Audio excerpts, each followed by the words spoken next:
Bonjour, aujourd'hui nous recevons André Deljari. Bonjour, Soyez le bienvenu.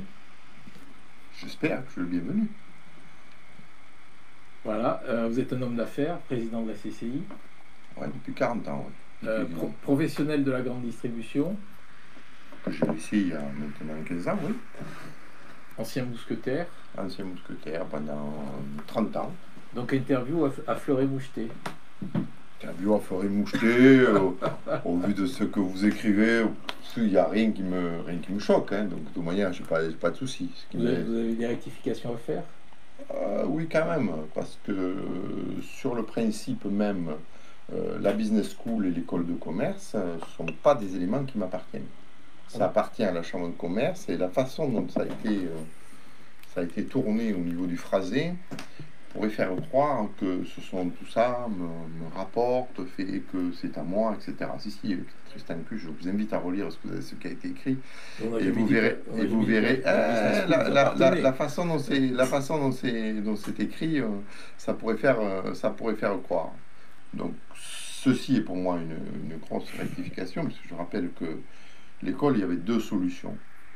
Soit on l'a laissée à Alco, elle se mourait d'elle-même, elle devenait une antenne de Toulouse, et de Toulouse ou d'ailleurs, Occitanie, et de ce fait, on avait une école qui périclitait le temps. Moi, j'ai préféré prendre les choses d'une façon différente, et c'est pour ça d'ailleurs que j'en ai pris la présidence, malgré le fait, vous dites, j'ai beaucoup de présidence.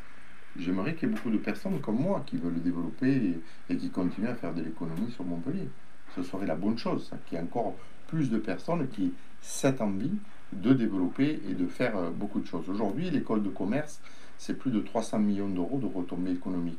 Et depuis que j'ai pris la présidence, on est passé de 28 millions d'euros, on est passé à 45 millions d'euros. Globalement, puisque ça se traduit plutôt en nombre d'étudiants, c'était de 2500 étudiants à 3500 étudiants. Et l'objectif de se déplacer à Cambacérès, qui est tout simple, c'est de passer de 3500 étudiants à 5000. C'est pas trop, 5000 étudiants.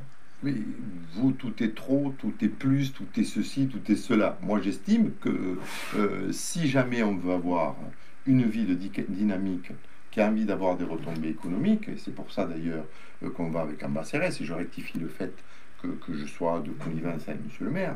Avec Monsieur le maire, moi, je respecte la totalité des élus qui sont élus, et je travaille avec eux, que ce soit avec Carole Delga pour la région, que ce soit avec Cléber Mesquida pour le département, ou avec les 342 maires des communes qui sont sur le département de l'Hérault, et les 16 communautés de communes ou agglomérations ou la métropole de Montpellier. Pas plus ni moins. Alors, c'est vrai que vous, par votre journal, vous avez un focus particulier sur Montpellier, mais heureusement que je travaille sur la totalité du département de l'Hérault et que je travaille aussi sur l'Occitanie. Il y a beaucoup et plein d'autres choses à faire. Je trouve réducteur la façon dont vous réalisez votre journal sur des petits principes, en prenant on va y venir, etc. Je trouve tout ça réducteur. Il n'y a pas de souci. Je suis là. Je suis là avec vous. Je crois que j'ai répondu à votre invitation. Donc je réponds à votre invitation et je dis très clairement, je dirai très clairement les choses telles que je les ai dit depuis 40 ans, depuis que je suis arrivé sur Montpellier. D'accord. Bon, alors j'ai commencé à vous présenter. Vous avez pris la parole sur des points qui vous tenaient à cœur. Il y en aura d'autres éléments de présentation? Non, moi je suis une personne où le territoire de Montpellier à l'époque et de l'Hérault en général, c'est un territoire qui m'a beaucoup donné depuis les années 85, une vingtaine d'années jusqu'à 2006. Aujourd'hui, j'estimais de mon devoir, contrairement à ce que font d'autres patrons. D'autres patrons, qu'est-ce qu'ils font? D'abord, ils mettent leur siège social au Luxembourg, ou ils le mettent ailleurs, ou au Portugal, à l'époque de ces époques-là. Comme ça, ils ne payent pas la flat tax, et comme ça, au moins ils bénéficient d'un avoir fiscal important, et ils s'en vont, et ils passent après leur vie en vacances. Moi, j'ai complètement décidé de faire de façon différente. C'est-à-dire, je suis resté à Montpellier, j'ai payé mes impôts à Montpellier, très chèrement d'ailleurs. La vente d'une société, c'est chèrement payé, mais c'est 33% de mon temps. Et après, aujourd'hui, j'ai décidé de redonner au territoire ce qui m'avait largement donné. Donc là, ça fait près d'une quinzaine d'années ou 18 ans entre le MEDEF et après la Chambre de commerce de Montpellier et ensuite de l'Hérault et maintenant premier vice-président d'Occitanie, où je trouve important, pour moi, dans ma façon de voir les choses, c'est de redonner aux autres. Voilà, de redonner, d'animer tous ces jeunes qui veulent créer des entreprises sur le territoire, ça me semble important. Je vais juste vous donner un petit chiffre qui est important. Quand je suis arrivé à la Chambre de commerce de l'Hérault, il y avait 56 000 entreprises. Aujourd'hui, à l'heure où je vous parle, on est près de 90 000 entreprises sur le département de l'Hérault.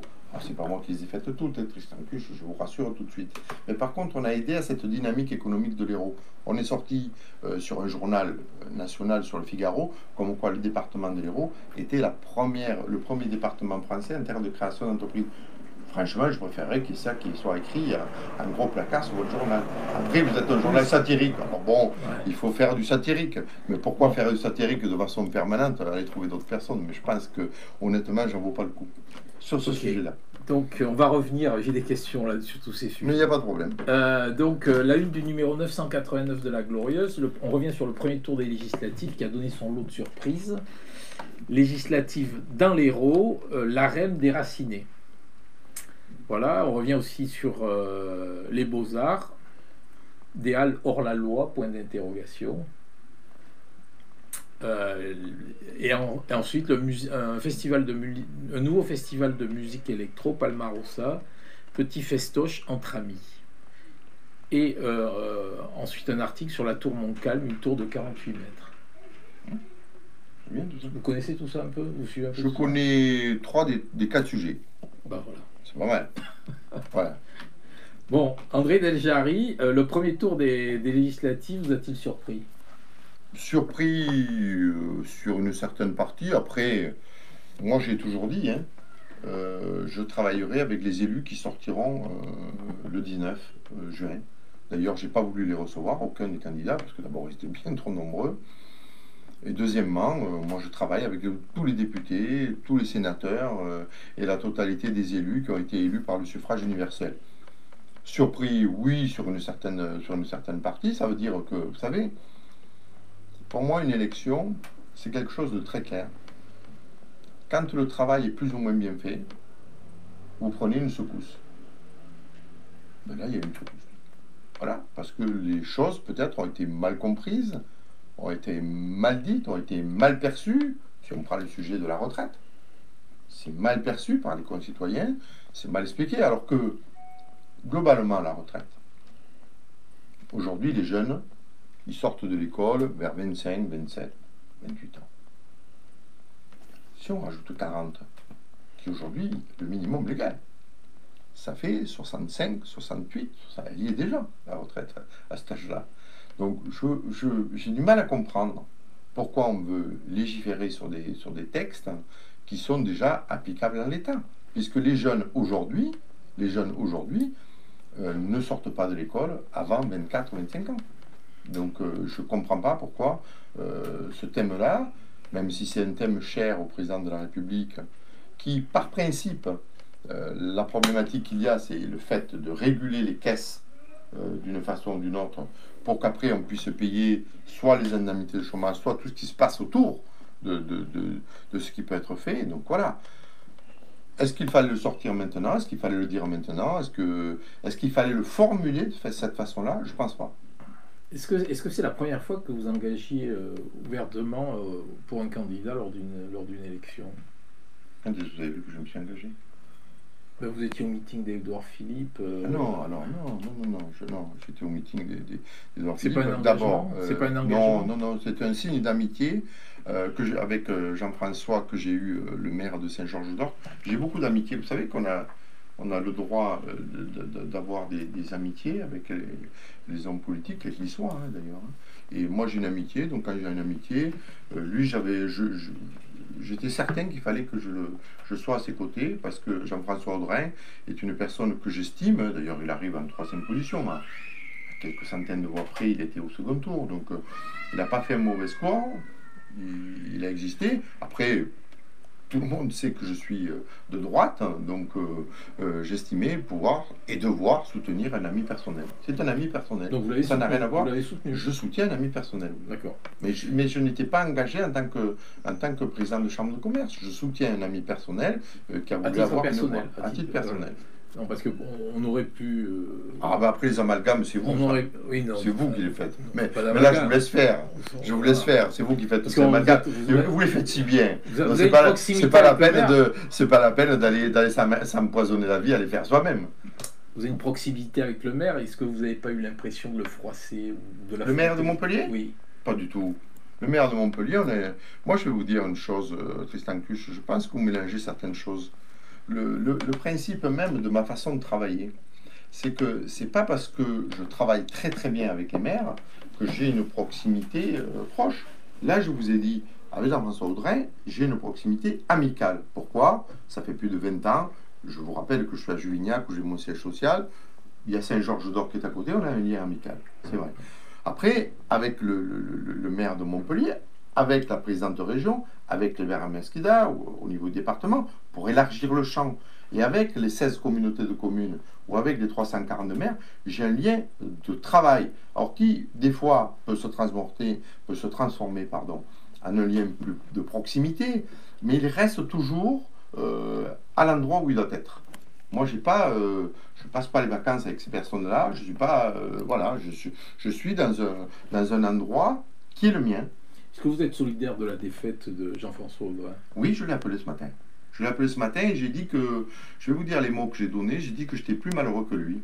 Parce que j'ai trouvé que c'était dommage, et d'ailleurs moi je l'avais analysé, et peut-être même avant vous, c'est un peu dommage d'ailleurs, qu'on n'est pas averti, qu'on n'est pas averti assez, ben oui, des fois je fais un peu votre journal aussi, donc qu'on n'est pas averti avant la totalité des personnes, comme quoi il n'y aurait pas de triangulaire ni de quadrangulaire.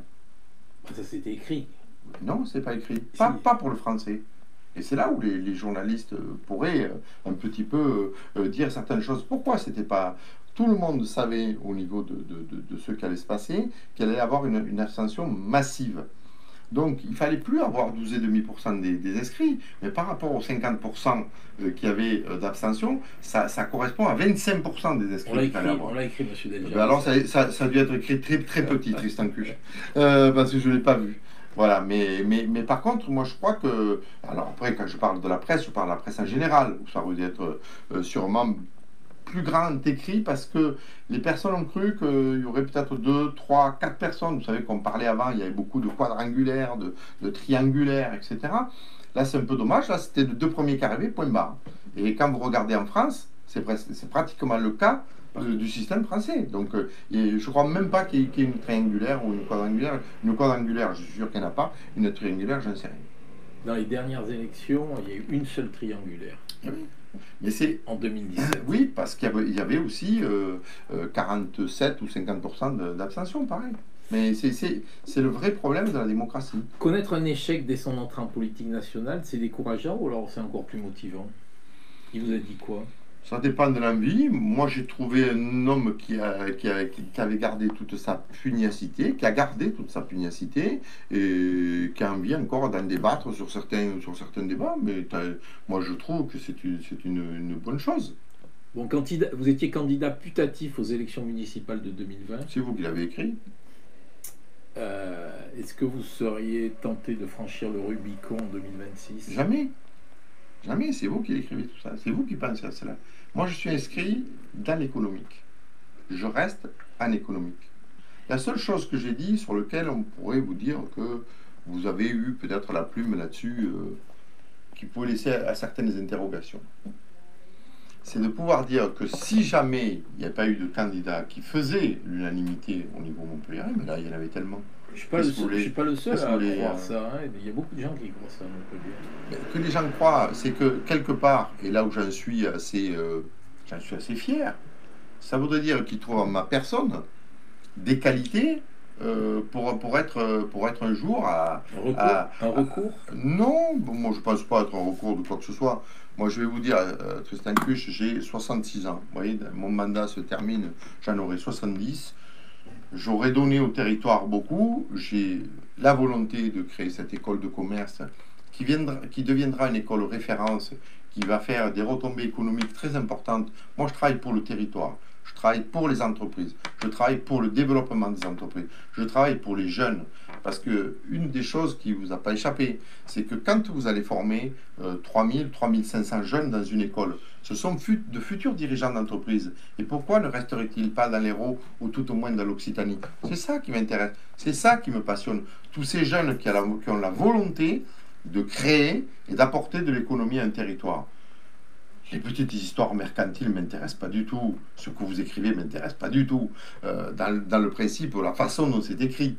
Parce que on dirait que toujours, il y a des personnes qui, dessus, recherchent. Non. Tristan Cuche, si j'avais voulu chercher, et si vous l'écrivez, si j'avais voulu rechercher certaines choses, je vous dis, j'aurais vendu, j'aurais mis mon siège ailleurs et j'aurais vendu ma société d'une belle façon. Et puis voilà. Moi, j'ai voulu redonner au territoire. Ma plus grosse fierté, c'est de faire cela. Parlons sous. Je vais vous dire une chose. Je vais vous dire une chose. Dans le principe, voyez, Tristan Cuche, il souhaite faire une interview avec vous. De principe, vous la refusez, vous l'acceptez. Ça a été la question qui m'a été posée par mes services. J'ai dit de principe, j'ai jamais refusé une interview, qui que ce soit. Donc je ne refuserai pas l'interview. Mais par contre, il faudra que je puisse répondre ce que j'ai envie de répondre par rapport aux choses que l'on peut écrire des fois qui ne sont pas la vérité. C'est tourné de façon insidieuse, qui disent que ça pourrait être une certaine vérité. Mais ce n'est pas la vérité. Donc quand ce n'est pas la vérité, il faut le dire. On peut toujours rectifier la vérité s'il y a quelque chose qui vous paraît. Je ne vous demande rien, c'est l'empilage de la façon dont vous l'avez fait. Vous avez investi combien de millions d'euros dans le département? Vous êtes un gros investisseur, vous avez créé beaucoup d'entreprises. J'ai surtout créé beaucoup d'emplois. Alors depuis 40 ans, j'ai créé plus de 10 000 emplois. D'accord. Et des gens après qui se sont transformés. C'est-à-dire qu'ils ont été à la distribution, ils ont été ici là, mais ils se sont transformés après ailleurs parce qu'ils ont eu un métier évolutif sur lequel ils avaient envie de faire certaines autres choses. Mais l'objectif, ça a été, pour moi, ma plus grosse passion, c'est de créer l'emploi. Il y a une chose, peut-être que vous savez ou vous ne savez pas, mais au départ, moi, je suis un employé. Je n'ai pas de fortune personnelle. Je suis un employé au départ. Je suis comptable de métier. Alors ça rapporte au sous, peut-être pour vous, c'est ce qui fait briller les choses, mais si comptable, sous. J'ai rien dit. Oui, mais je l'ai vu à vos yeux. Alors, c'est un procès d'intention. Vous en faites tellement. Alors, je peux me complaire d'en faire au moins. Alors, dans le principe, c'est la création d'emplois. 10 000 emplois créés dans le département de l'Hérault, je trouve que c'est une bonne chose. Après, évidemment, c'est de l'investissement. J'ai dû investir entre 100, 200, 300 millions d'euros. Honnêtement, je n'ai pas fait le calcul. Si la question m'avait été donnée avant, j'aurais pu vous le donner très précisément. Mais j'ai beaucoup investi dans l'Hérault. Je me passionne de l'Hérault. Je suis passionné de l'Hérault. Et je pense qu'il faut bien traiter l'Hérault. Aujourd'hui, je travaille beaucoup par rapport à l'écologie, par rapport au développement durable, par rapport à l'économie circulaire, parce qu'il y a beaucoup de choses à faire avec ça. C'est pas parce qu'on est constructeur, c'est pas parce que on développe des produits sur un territoire qu'on n'a pas le droit aussi de le préserver. Alors, revenons là sur votre affaire là, de siège social. Là, vous disiez que vous aviez votre siège social à Montpellier, enfin à Paris, non? C'est à Paris. C'est vous qui dites ça. Alors ça, c'est assez extraordinaire, ça, comme chose. J'ai eu une société qui a 20 ans, 25 ans, dont le siège avec mes juristes, qui est sur Paris, aux Champs-Élysées. Vous avez écrit très belle adresse, c'est vrai, c'est une très belle adresse, les Champs-Élysées. Enfin, s'il y avait quelque chose de faux dans cet article? Pas sur ça. Pas sur ça, mais on n'est pas obligé d'en rajouter. Je voulais que je vous donne le nombre de dirigeants qui ont des sièges sociaux sur les Champs-Élysées et ailleurs. Non. La plupart de mes sociétés, puisque j'ai plus de 25 sociétés, elles sont à Montpellier. Il y en a une à Paris. Non, mais la justice veut dire que dans la mesure, on dit, il y a 25 sociétés, dont une là-bas, qui est beaucoup plus juridique. J'ai tous mes avocats sur Paris. Honnêtement, j'ai tous mes avocats sur Paris et ça m'est plus facile par rapport à cette société, c'est tout. Mais il n'y a pas de ce que vous écrivez ou de ce que vous voulez faire penser. D'accord. De ce que vous voulez faire penser plutôt. Voilà, c'est plutôt ça. On ne veut rien faire penser. Comment? Si en le disant d'une façon et d'une autre, plus belle avenue de Paris, ben oui, c'est la plus belle avenue de Paris. Heureusement qu'on a une belle avenue Non, on peut se poser la qui fait question. briller le monde entier. On peut se poser la question, vous dites que vous n'avez pas Mais là, depuis- de société, par exemple, au Luxembourg. Non. Vous avez une société à Paris. Moi, je pose simplement la question, pourquoi vous avez une société à Paris? Et Vous avez pourquoi votre n'en aurais-je pas siège social à Paris. Et pourquoi non, Bah, j'ai pour- un siège social à Paris qui est par rapport à mes sociétés, mais pourquoi n'en aurais-je pas quelle est la problématique? Qu'est-ce qui peut vous troubler pour pouvoir Rien du dire tout, rien mais du voilà, et bien alors pourquoi l'écrire ça vous trouve? Voilà. Mais après, moi, dans le principe, toutes mes sociétés, elles sont avec un siège social au Port du Soleil, à Juvigny. En 2018, en 2008, on avait fait un papier en disant que vous aviez été bloqué par la préfecture pour accéder aux zones sensibles de l'aéroport. Ça en est où? C'est fini tout ça, c'est derrière vous. Ce qui a envoyé le journalisme, c'est ça qui est terrible. C'est que vous en avez fait 2 pages à l'époque, Christian Cuche. Je me rappelle le C'est pas moi, journaliste qu'il c'est avait pas- fait. c'est pas moi Si, qui je me l'avais rappelle très bien le journaliste qu'il avait fait. Sauf qu'aujourd'hui, même ce journaliste me le dit, puisqu'il est aujourd'hui responsable de communication en partie sur la Chambre des métiers. Il m'a dit, mais c'est une bêtise qu'on ait fait quelque chose comme ça. Je dis, oui, mais vous l'avez écrit. Et après, j'ai pas Pourquoi eu. c'est une bêtise? Parce qu'il n'y avait rien. Il y a eu, les zones sensibles au niveau de l'aéroport. 2, je vous rappelle que j'ai 25% au capital de l'aéroport par mon statut de président de chambre de commerce. Donc s'il y avait un problème, je pense que monsieur le préfet et les préfets successifs, parce que ça fait quand même le 10e préfet avec qui je suis, je pense qu'ils auraient soulevé un problème s'il y en avait eu un. Bon. Donc il n'y a pas de sujet. Mais non, il n'y a pas de sujet. Mais ce qui me gêne le plus, c'est que depuis 2008, vous n'avez pas dit, il y a eu des non-lieux, voilà, tout est bien, tout va bien, et tout est bien. Bon, C'est autre ça. sujet. Les beaux-arts. Oui, ça vous embête, mais c'est comme ça. Eh oui, eh oui. Écoutez, je pose les questions. Oui, moi je Ça vous m'embête apporte, pas, ça moi, je m'embête vous pas. apporte la réponse. Vous avez pré-inauguré le projet des Halles des Beaux-Arts. Ça, c'est ce que vous dites. euh, Vous pré-inaugurez rien. Vous enfin, avez- il y a eu il y a moi- une conférence de Moi, presse. c'est comme si sur- demain matin, vous disiez à tel endroit, vous avez un champ de ruines et vous pré-inaugurez. Vous pré-inaugurez rien. Vous avez un projet, et j'en ai pas mal dans Montpellier, je vous rassure. Vous pré-inaugurez un projet de Halles des Beaux-Arts. Je pré-inaugure en tant que président de chambre de commerce. Voilà. Mais c'est pas une pré-inauguration, ça c'est vous qui dites ça. C'est-à-dire qu'on présente, et ça a été fait avant monsieur le maire, hein, c'est-à-dire il y a des mois et des mois et des mois de travail. Hein. Donc là, ce qu'a voulu Thierry Aznar, qui est le propriétaire de cette opération, parce que je vous rappelle que même Thierry Aznar, il est en location sur l'opération, et vous l'avez d'ailleurs sur ce sujet-là très bien écrit. Il est locataire d'un opérateur. Thierry Aznar me dit, j'aimerais bien que tu me donnes un coup de main parce qu'au niveau commerce, tu connais un peu plus. J'y vais. C'est une opération déficitaire, je vous rassure. Si vous voulez venir avec nous, vous pouvez être déficitaire. Bon, mais c'est pas ça le problème. Le problème, c'est de dire, aux Beaux-Arts, il y a un sujet. Il y a un sujet aux Beaux-Arts qu'il faut traiter. Parce que de toute manière, vous aviez cette espèce d'os en plein milieu qui existe toujours, hein, pour le moment. D'os, Et- pourquoi un os? Ben, parce qu'il est fermé, parce que demain matin, il peut aller vers du squat, il peut aller vers un centre de piqûre, même à je sais pas quoi, puisqu'aujourd'hui, il est complètement à l'abandon. Aujourd'hui, Thierry Aznar a présenté un projet au maire. Le maire a trouvé le projet plutôt sympathique, avec une halle à cet endroit-là. Je rappelle qu'on est dans le quartier des Beaux-Arts, c'est-à-dire un quartier qui est jeune, qui bouge, qui apporte des choses. Donc, je pense que ce projet est le bon projet pour les Beaux-Arts. Alors après, la question qui peut se poser, est-ce que tous les gens qui habitent aux Beaux-Arts voient ce projet d'un bon œil ou pas? La question est posée. C'est-à-dire que, d'abord, les commerçants, ils voient ça d'un très bon œil. Donc déjà, ça règle beaucoup de choses. Et deuxièmement, après, il y a des habitations qui sont proches par rapport à certaines fenêtres et donc il faut faire attention.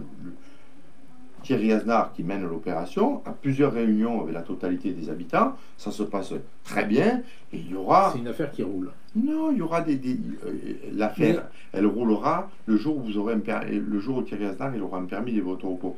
C'est pour ça que je dis que c'est pas une pré-inauguration, parce que pour le moment, il n'y a rien dedans. Je sais. C'est un projet. Et comme tout projet, regardez le projet. Une question. Je termine. Regardez le projet d'Oxylane, c'était bien un projet. Alors, on va revenir après. C'est Non, ma question. mais c'était un projet. Et bien aujourd'hui, il n'existe plus. Et alors, Mais alors, écrivez quand ça va exister, écrivez quand ça n'existe plus. Ben, on écrit quand ça existe. Non. Et je vais vous poser la De question. très petites, de 3 lignes, vous mettez. Alors, Quand vous avez fait 10 revenons pages. aux Beaux-Arts. Revenons aux Beaux-Arts. Si vous voulez. Vous avez investi dans le projet. Est-ce qu'en tant qu'élu, vous n'auriez pas dû vous mettre en retrait par rapport à cette Pas opération? du tout, c'est un projet privé. Vous confondez tout, Tristan Cluche. Un projet privé, dans les projets privés, heureusement que dans tous les projets privés, je suis promoteur commercial. Dans tous les projets privés, si jamais j'ai envie d'y aller, j'y vais. Donc vous avez la double casquette. Pas du tout. Pas du tout. Vous Ça, êtes c'est promoteur et vous êtes non, élu. mais ça c'est vous qui dites ça. Mais demain matin, moi je vais vous dire une chose. Non, moi je vous pose la question. Oui, Moi ça me gêne pas. mais moi je vous réponds. Moi je vous réponds. C'est demain matin, si le principe même, parce que là il n'y a ni abus tel que vous l'avez écrit, que je me foutais des commissions de ceci, de cela, tel que vous l'avez écrit. Non, On n'a pas écrit ça. Si, vous l'avez écrit. Non, mais vous devrez vous relire quand vous publiez. Dans le principe, vous pouvez le ressortir si vous voulez. Je le ressortirai. Mais vous le ressortirez. Et vous le relirez attentivement. Je l'ai relu ce matin. Je viens jamais dans une interview si je n'ai pas relu les papiers me concernant. Dans le principe, toute opération privée, j'ai, comme les communs mortels, j'ai le droit de participer. Okay. Dans la mesure, là où vous avez raison, dans la mesure où vous vous trouvez dans une opération municipale, ou de l'agglo, ou départementale, ou régionale, là, la problématique et la commission des conflits d'intérêts peut être saisie. Et là, je suis complètement d'accord avec vous. Sauf que là, c'est pas le cas. On est dans un intérêt privé. Et dans un intérêt privé, je fais ce que je veux. D'accord, ok, c'est dit. Donc ensuite, la deuxième chose, bon, Aude-à-la-Mer, là, il se dit que vous êtes propriétaire de terrain, de terrain sur Aude-à-la-Mer. Vous voulez que je vous pose la question différemment, Tristan Cluche, Dites-moi. où ne suis-je pas propriétaire? Je sais pas, moi je pose la question. On me donne des velléités de propriété partout. Je n'ai aucune propriété sur Aude-à-la-Mer. Alors qu'est-ce que vous pensez de l'annulation d'Oxylane pour lequel vous êtes beaucoup battu? Oxylane, alors d'abord, nous on s'est très peu battu, on a très peu été présent au niveau Oxylane, donc c'est aussi une des bêtises, une chose erronée. Ah bah attendez, j'ai vu un tweet, j'ai vu des trucs. Non, ressortez-les, mais vous verrez qu'on j'ai préparé mon dossier oui. aussi. Mais sortez-les alors. Mais moi je vous dis que la Chambre de commerce ne s'est jamais battue là-dessus. La Chambre de commerce a dit certaines choses qui étaient la vérité, c'était les équilibres commerciaux entre le nord et le sud. Pour éviter cette problématique des circulations, puisque aujourd'hui, PCCK, pour pas déplacer les gens nord-sud, que nous ne trouvions pas ce projet complètement déséquilibré par rapport à la problématique du sud. Puisque le nord de Montpellier, je rappelle qu'on est dans une ville de 500 000 habitants, a le droit autant de vivre que les autres. La présentation du projet Oxylane. Le président avec Pic Saint-Loup des retombées économiques. Oui, ça je le dis. Mais c'est pas pour ça que je suis pour. Mais pour les emplois et tout. Je suis avec le président de Pic Saint-Loup, Alain Barbe, qui défend ce projet. Qui défend ces projets par rapport à l'emploi. Après, là où c'est discutable, c'est sur la nature, l'endroit du projet, etc. Mais il défend son projet. Je rappelle qu'après, c'est Decathlon qui a eu l'amabilité de le retirer. Ils auraient pu le garder. Honnêtement, ils pouvaient le sortir. À un moment donné, ça faisait une telle polémique que même le maire de Saint-Clément, Laurence Cristol, a dit bon, ben, il vaut mieux le retirer par rapport aux bonnes choses, ce qui peut se faire économiquement quelque part. Aude-à-la-Mer, je n'ai aucune propriété m'appartenant. C'est dit. Voilà.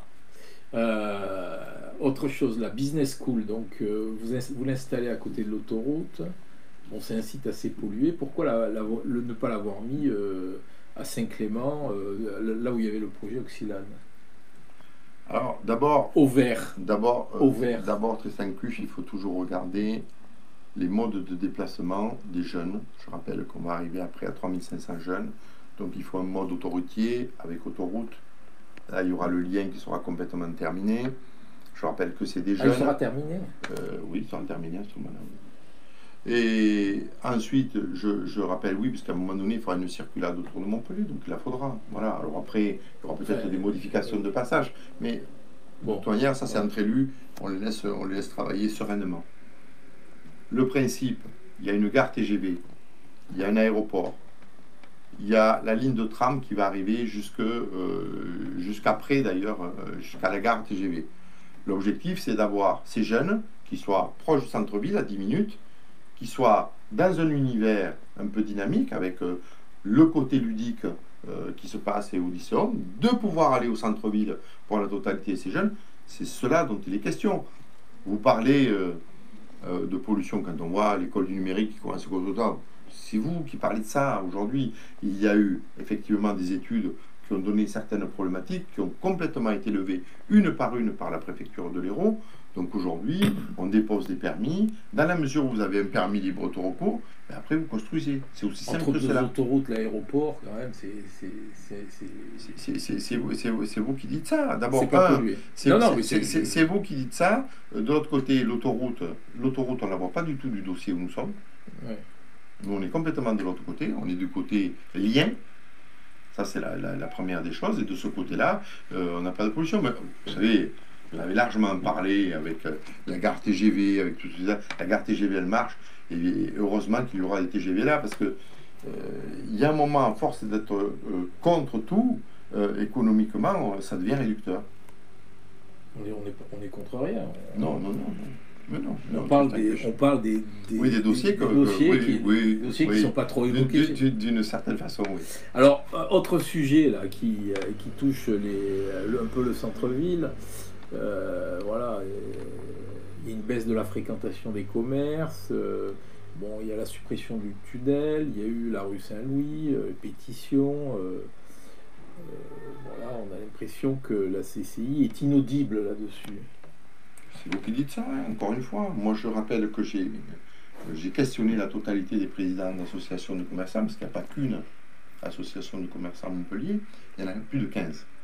On les a questionnés, on a fait un livre blanc, ils ont posé leurs interrogations, que ce soit sur la sécurité, que ce soit sur la propreté de la ville de Montpellier, que ce soit sur l'accessibilité de Montpellier. Les commerçants se posent des questions. Aujourd'hui, on est dans un accompagnement doux. Toutes les villes de France, toutes les grandes villes de France sont dans un accompagnement doux au niveau cyclo, au niveau de tout ce qui se passe. Au niveau français, c'est pas que chez nous. C'est Toulouse, c'est Lyon, c'est Nantes, etc. Toutes les villes. Moi, je ne sais pas dire qui a raison, qui a tort.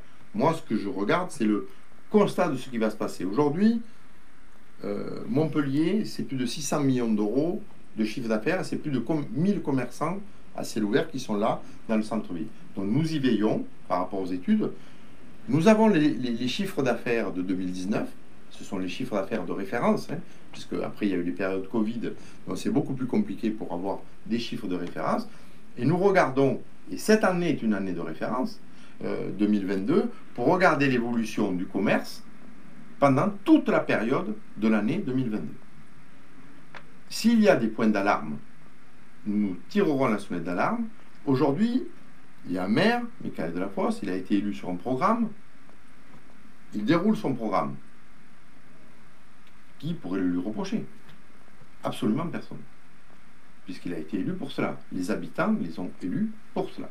Maintenant, les commerçants. Les commerçants, la chose est différente. Il y a des endroits où ça coince un petit peu quand même. Aujourd'hui, il a été élu par le suffrage universel, je le répète. Alors, quand on reprend, on va reprendre point par point. Quand vous dites la rue Saint-Louis, vous dites il y a eu aux Arceaux la fermeture du parking, tout ça, voilà. Bon. La fermeture du parking, aujourd'hui, il a été réouvert. On s'est réunis avec Michael Delafosse. Il a entendu notre argumentaire. Il a dit, c'est vrai que ce n'était pas une bonne chose. La rue Saint-Louis, qui va être réouverte en mode doux, permettra une circulation. C'est ce que nous obtenons chez le commerce. Non, mais fermeture de toutes les pénétrantes de Montpellier. Non, alors écoutez, moi je viens. C'est Montpellier maintenant. Moi je viens. Alors, ce qu'a dit le maire, et ce qui est une vérité, c'est qu'aujourd'hui, toutes les villes de France, les grandes villes de France, ne veulent plus du transit. Ça décourage les gens à venir faire des courses en centre-ville. Écoutez, moi je regarde chaque fois le centre-ville, l'animation du centre-ville le vendredi, le samedi, j'y suis. Alors, contrairement à ce que vous pouvez dire, on accède. Moi je vois, je suis arrivé à Juvignac, j'ai mis un petit quart d'heure. Quand je viens de l'aéroport, je mets 20 minutes. Quand on vient de Castelnau, c'est un petit peu plus, c'est 25 minutes. Le plus compliqué, c'est quand on vient de Saint-Jean-de-Védas. Il y a des choses, parce que la ville se transforme. Quand à l'époque, On a transformé la place de la Comédie, qui a complètement été, avec le gros trou à l'époque pour faire les parkings. Il y a une transformation. Il faut que nous, on soit dans l'accompagnement de cette transformation. Après, il y aura des choses qui seront bonnes pour le commerce, des choses qui seront mauvaises pour le commerce. Et quand elles ne seront pas bonnes pour le commerce, je saurai le dire au maire Michael Delafosse, au président de la métropole. J'ai toujours, moi, si vous voulez, je ne fonctionne pas par la presse. Je fonctionne directement avec le maire et avec tous les maires de l'Hérault d'ailleurs, parce que moi je rappelle dans cet aspect un petit peu réducteur, je travaille avec le maire de Béziers, je travaille avec le maire de Sète, il y a beaucoup de projets, hein. On a refait le parc de Béziers, on est en train de refaire le CFA de Béziers, on injecte là-bas plus de 15 millions d'euros. Là, ici sur Montpellier, on va injecter plus de 100 millions d'euros, c'est-à-dire que sur 15 ans de ma mandature, on aura injecté plus de 120 millions d'euros à l'intérieur de la ville. Si c'était pas bon pour la ville, si la ville devait devenir complètement sclérosée, si ça devait devenir un rempart complètement fermé, comme vous le laissez percevoir, je veux dire, aujourd'hui, on peut travailler, on peut venir dans la ville de Montpellier. Je vous assure, et je le dis pour votre auditoire, que si jamais il y a des problématiques, il y a une problématique qui fasse que ça donne des problématiques au niveau du chiffre d'affaires de certains de ces commerçants, nous traiterons point par point, et on va le voir, hein, fermeture du pont en dessous de la Comédie, on va voir. Mais je rappelle quand même que c'est la fermeture de l'accès du transit. Le parking de la Comédie est ouvert, le parking du Triangle est ouvert, et l'accès pour aller au polygone est ouvert.